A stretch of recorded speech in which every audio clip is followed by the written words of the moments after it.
गुड़िया ने 40 मीटर का छुरा उठाया और अपनी गुड़िया दुल्हन को बाथरूम की ओर खींच लिया। दरवाजे के पर्दे के माध्यम से उसने मालिक को धूप धोते हुए देखा। उड़ रहे थे। बाथटब के मालिक को करंट लग गया और वह खराब हो गया। लेकिन तभी गुड़िया ने एक मंत्र पढ़ा। मंत्र का जाप करने के तुरंत बाद आदर्श लड़की की आत्मा वास्तव में गुड़िया दुल्हन के शरीर में स्थानांतरित हो गई। प्लास्टिक के हाथों से सुंदरता को देखते हुए गुड़िया अभी भी सुंदरता पर गर्व कर रही थी और सीधे उसके साथ मिल गई 1 या 20। असली शरीर को बहाल करने और शरीर में वापस आने के लिए उसने जल्दी से पन्ने पलटे।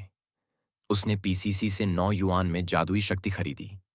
लेकिन फिर गुड़िया ने उसे लोग हैं। जैक ने तुरंत गुड़िया से पैसे ले लिए, एक को एक हाथ से उठाया और सड़क पर चल दिया। जैक ने सबसे पहले अपनी प्रेमिका जियाओमी के घर की ओर प्रस्थान किया। निश्चित रूप से आश्चर्य के प्रलोभन के तहत जियाओमी ने उसके साथ संबंध तोड़ने का फैसला किया और दोनों अपने कपड़े पैक करने के लिए कमरे में वापस चले गए।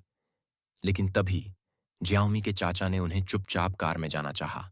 पूरे रास्ते उनका पीछा करते रहे, लेकिन कार में दोनों गुड़ियां नहीं चाहती थीं कि कोई उनकी योजना को बर्बाद कर दे। जैसे ही अंकल जियाओमी कार में बैठे, उन्हें ट्रंक में एक गुड़िया मिली गुप्त हथियार बनाने के लिए कीलों को एक साथ मिलाना। एक पल में चाचा का चेहरा हेजहोग की तरह चुभ गया था, इसलिए पूर्व गुड़िया को कम मत समझो। जियाओमी और जैक को जल्द ही आते देखकर उन्होंने जल्दी से चाचा के शरीर को सीट के नीचे छिपा दिया और जियाओमी और दोनों के बस में चढ़ने का इंतजार करने लगे। तभी कमरे में 2 और बिन बुलाए मेहमान आए। एक महिला ने एक नज़र में गुड़िया को सोफे पर देखा, उसे उठाया और उसकी प्रशंसा करने से खुद को नहीं रोक सकी। उसने उसे बदबूदार तरीके से कुर्सी पर फेंक दिया, लेकिन उसे उम्मीद नहीं थी कि वह गुड़िया से टकराएगी। जब दोनों कमरे में लौटे तो दोनों गुड़ियों ने उसका पीछा किया और दरवाज़ा खोला। जब वे कुछ अवर्णनीय कर रहे थे तो मादा गुड़िया ने शराब की बोतल उठाई, लेकिन जब उसे पता चला तो बहुत देर हो चुकी थी। महिला गुड़िया ने शराब की बोतल को छत से टकराया। छत पर लगा कांच तुरंत टूट गया और कमरे में तेज आवाज के साथ बदल गया। बेन लंच को यह देखने की उम्मीद नहीं थी कि वे थे दोनों ने शादी कर ली। दोनों गुड़ियों को भी एक दूसरे से प्यार हो गया। गुड़िया ने तुरंत महिला गुड़िया को प्रपोज करने के लिए घुटने टेक दिए, लेकिन क्या हुआ अगर अंगूठी ना होती तो महिला की उंगली एक तरफ गिर गई। इस बार महिला गुड़िया अब उससे नफरत नहीं करती थी। फिर वे दोनों दुल्हन के कक्ष में दाखिल हुए। यह यहां अच्छा नहीं लग रहा है, इसलिए मैं इसे आपके लिए छोड़ दूंगा। अगले दिन उसे जल्दी से रुकने के लिए कहा। इसी समय एक पुलिस कार गुजर रही थी। कुछ ही दूरी पर उन्हें 2 गुड़ियां मिलीं। जब उन्हें पता चला कि मामला उजागर हो गया है तो उन्होंने नाटक करना बंद कर दिया और भाग गए, लेकिन सीधे एक कार से टकरा गए और चोर के टुकड़े टुकड़े हो गए खोजने के लिए।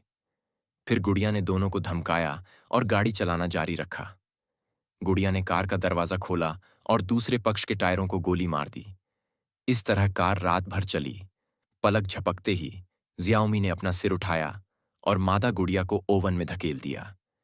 जब गुड़िया ने ध्यान नहीं दिया तो जैक ने उसे अपनी हथेली से खिड़की से बाहर धकेल दिया।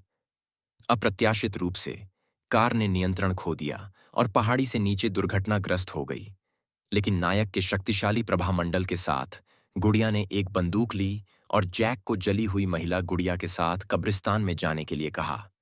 कब्रिस्तान में उसने जैक के प्यार से प्रभावित होकर चुपचाप गुड़िया को मार डाला। पति ने पीछे से चाकू मारा और गुड़िया कब्रिस्तान में लुढ़क गई और हमेशा के लिए उसके शरीर के साथ रह गई।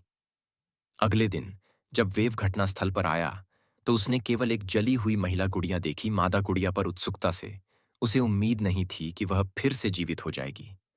उसके पतलून से अचानक खून निकला और अगले ही पल उसने वास्तव में एक बच्चे को जन्म दिया। हे भगवान, ऐसा है यह जादुई है।